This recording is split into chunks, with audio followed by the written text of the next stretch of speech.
Beowulf was written a little over 1,000 years ago, and it's one of the oldest English texts that still exist. And that's English with big glowing air quotes, by the way, as it was written in Old English. Now, you might have Old English confused for that stuff Shakespeare wrote, you know, all those forsooths and verilies and whatnot, but that's actually early modern English. Now, failing that, you might think that messy language Chaucer wrote the Canterbury Tales in must be Old English. You know, that stuff you can kind of read, but it's all written with weird spellings and pronounced like you've got a golf ball in each cheek. Well, I'm afraid that's only Middle English. No, if you want to know what real Old English was like, look no further than— oh, good lord, where do you start? One thing to note about Beowulf is that once you boil it down to its essential textual components, it's actually a remarkably short story, especially by epic poetry standards. This is because the style of writing at the time involved what amounted to drive-by exposition, where the narrator would, at random intervals, veer the story off course into a random tangent and explain huge, complex historical contexts to provide backstory for everything from a line of great kings to a small pile of gold. So when you cut out all that nonsense, you're left with a nice, simple story about how one man beat the crap out of 3 giant monsters, became the king of a small country, and inspired all the coolest parts of both J.R.R. Tolkien and Skyrim. This is good for me because, in case you haven't noticed, I love to talk. And in between the simplicity of the story and the shortness of the text, there is plenty of time for me to ramble on about the idiosyncrasies of Beowulf without exceeding my arbitrary time limit. For instance, did you know Beowulf literally means bee-wolf, which itself was a colloquialism translating to bee hunter, which in turn just meant bear? Well, you do now. So our story begins with some backstory. Yeah, I know what I said, but this part is actually pretty cool, so roll with it. Once upon a time in ancient Denmark, there was a great king named Shield Shaving. He doesn't appear in this book, but Shield had a mighty son, Beowulf, who became an equally mighty king when Shield died. However, despite the name, this was a different Beowulf, who also does not appear in this book. Beowulf, still not that one, in turn had a son, Halfdana, who sparked a long-standing feud between his family and the Heathbards by getting himself killed by Froda, an ancient Danish king and lord of the Heathbards who also might have been his brother. And none of this appears in the book either. Isn't this fun? But Halfdana managed to have 4 kids before he died, although one of their names has been lost. The 3 kids we know about were Hrothgar, Halga, and Hrothgar. No relation. Now, among these kids, Hrothgar actually does appear in our story. Basically, he won some big war and got himself crowned king as a result, and decided to use his newfound wealth and power to build himself the ultimate party venue, a huge mead hall he named Heorot. There he and his thanes spent their days partying up a storm, and it is here that our story truly begins. But hey now, I hear you cry. I thought this story was supposed to be about Beowulf. I mean, it's his name on the cover. Apart from that fake-out guy with the same name 2 generations back, we haven't heard a thing about this Beowulf guy. What gives?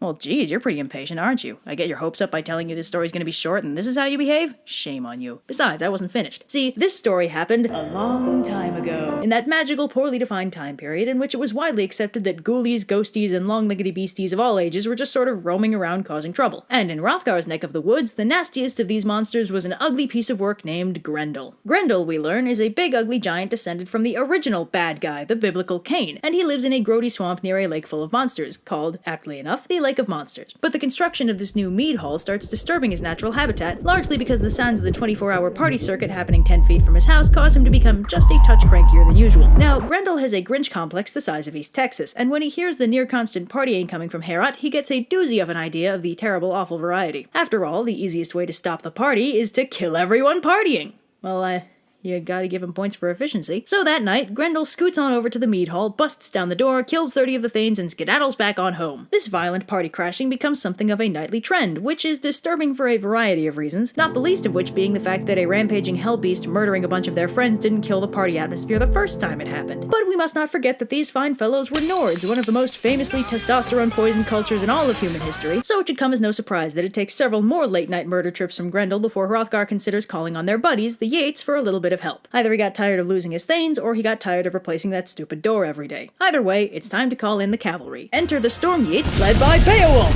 See, I told you we'd get here. So Beowulf, right? This guy is just the coolest. Hrothgar has known him since he was a kid, and since then Beowulf has made something of a name for himself doing some monster slaying. So Hrothgar asks what Beowulf's plan for dealing with Grendel is, and Beowulf is all like, well, you know, I've been thinking. Grendel's not really a warrior, because he doesn't use weapons, right? Well, I think it's only fair if when we fight, I don't use any weapons either! And everyone's like, that's a great idea! But an impending fistfight with a terrifying murderous giant is no reason not to party. Actually, in Nordic cultures, it was specifically a reason to party. So they get down with their bad selves in the Heorot for a while, but one of the warriors is doubtful of Beowulf's abilities. So this guy, Unferth, is like, hey Beowulf, I heard you lost a week-long swimming contest to your buddy Brekka. Now how am I supposed to expect a loser like you to beat Grendel? And Beowulf is like, I'm afraid it's true. After swimming for a solid week in full plate armor, I'm afraid I can't say that I beat Brekka. But in my defense, I was slightly slowed down by the 9 sea monsters I killed along the way! Ooh! So night falls and Beowulf prepares himself for the upcoming battle by dumping all of his armor and weapons and waiting in the Heorot for Grendel to come a-stomping by. And soon enough, Grendel busts down the door and encounters Beowulf. So they beat the ever-loving crap out of each other for a while and tear up the Heorot like crazy, and Beowulf wins by ripping off Grendel's arm with his bare hands. Ha! He's been disarmed! So Grendel flips out and runs back to the lake to bleed out in peace. Beowulf gives Grendel's arm to Hrothgar to hang from the Heorot's rafters, and having completed the Kill Grendel quest, King Hrothgar showers Beowulf with rewards, gives him access to his halls and gear, and probably also lets him buy a house in Whiterun. Unferth, that guy from earlier, apologizes for doubting Beowulf's abilities and gives him an heirloom sword named Hrunting as an apology present. They all start fixing up the Heorot, then use their newly repaired mead hall to get blackout drunk. Life is good. Until Grendel's mother storms into the hall, murders Hrothgar's trusted advisor, grabs Grendel's arm, and vanishes into the night. So Hrothgar sends Beowulf to track down Grendel's mother and avenge the murdered Thane, Ashera for those of you who care, and Beowulf starts hunting her down. They track her through a variety of cartoonishly evil locations and end up at the Lake of Monsters, where they find Ashera's head along with a veritable menagerie of sea monsters. Beowulf prepares for battle by putting on his heavy armor and cannonballing into the lake to confront Grendel's mother, who lives at the bottom. For those of you concerned with his well-being, don't worry too much. Beowulf's lungs are the size of train cars, and the solid day it takes for him to hit lake bottom does little more than bore him. But his boredom is soon over, since as soon as he gets close to the bottom, Grendel's mother ambushes him and drags him into her cave, which is actually a pretty nice locale. Anyway, they do glorious battle, but Beowulf's sword Hrunting utterly fails to hurt her in any way, so he resorts to his tried and true method of using sick nasty wrestling maneuvers. Unfortunately, Grendel's mother finds this effort utterly unimpressive and just starts trying to stab him a whole bunch. But luckily for Beowulf, Grendel's mother has a bit of a hoarding problem, and her cave is absolutely full of nifty magical weaponry. So he grabs a shiny looking sword that turns out to be super magical and manages to kill her with it. Then, after some searching, he finds Grendel's corpse and decapitates it to bring his head back as a present for Hrothgar.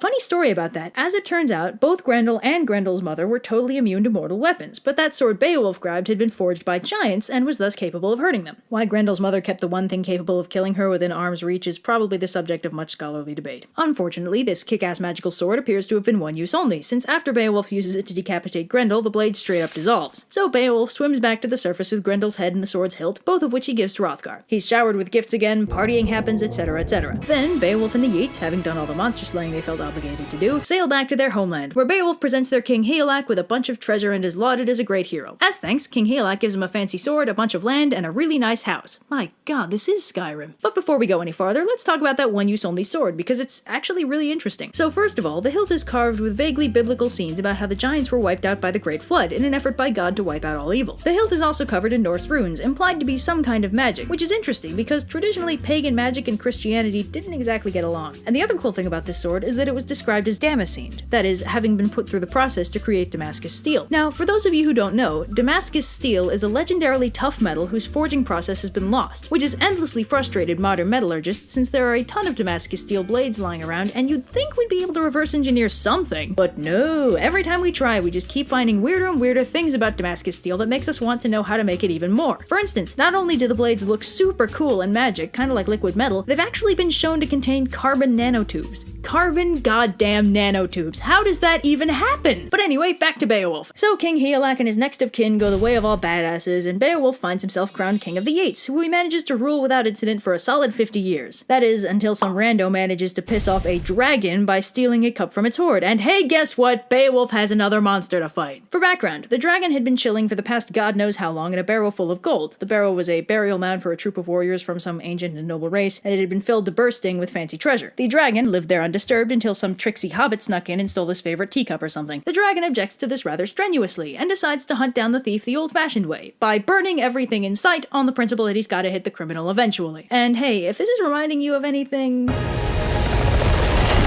yeah, that isn't a coincidence. Tolkien was a fan of the classics, but the dragon pisses off the wrong Yeat when he torches Beowulf's house, so Beowulf does his thing and decides to challenge the dragon to single combat. So Beowulf and his 12 backup dancers go track down the dragon, bringing with them both the thief and the stolen shiny thing. Now, you might think that using weapons to kill a 100-foot fire-breathing hellspawn could be considered poor sportsmanship, but Beowulf acknowledges that trying to barehanded wrestle a goddamn dragon might not end well for him. So he brings that fancy sword Hygelac gave him. It's called Nailing, it's an heirloom, and it's shiny as hell. But that doesn't matter for very long since it snaps in half 3 seconds seconds into the fight. God, they go through swords like coffee filters around here. So the majority of Beowulf's posse bails and skedaddles into the woods, all except for one, a bloke named Beowulf, one of Beowulf's kinsmen, who couldn't stand idly by and watch Beowulf be mildly inconvenienced by a tidal wave of hellfire. So Beowulf rushes to Beowulf's aid just in time for the dragon to get in a lucky hit and bite Beowulf clean through the neck. Now, you might think this would be a problem for Beowulf. Only if you haven't been paying any attention, of course. Nah, Beowulf uses this opportunity to go for his dagger, while Beowulf manages to find a soft spot in the dragon's armor and gets in a hit. Whereupon, Beowulf finishes the job with his trusty knife. So now the battle's over, you'd think Beowulf would start succumbing to that gaping neck wound of his, right? Nah, he's too cool to succumb to a little thing like massive blood loss. On the other hand, deadly dragon poison could certainly pose a problem. So Beowulf's actually dying, and he's like, Beowulf, come closer. I have one last request. Could you go drag the treasure out of the barrow so I can take one last look at the riches I just won? Yeah. So Beowulf zips into the barrow, comes back out with an armload of the shiniest of the treasure, and Beowulf is like, thanks kid, have fun being the next king, and dies. So Beowulf, now King Beowulf, exiles the 11 dudes who ran away from the dragon, and the Geats retrieve the rest of the dragon's treasure and hold Beowulf's funeral. Then they set up a kick-ass barrow for Beowulf, reburying the dragon's treasure in with him, where, according to the text, it remains to this day. Don't get your hopes up though, some dragon probably already called dibs.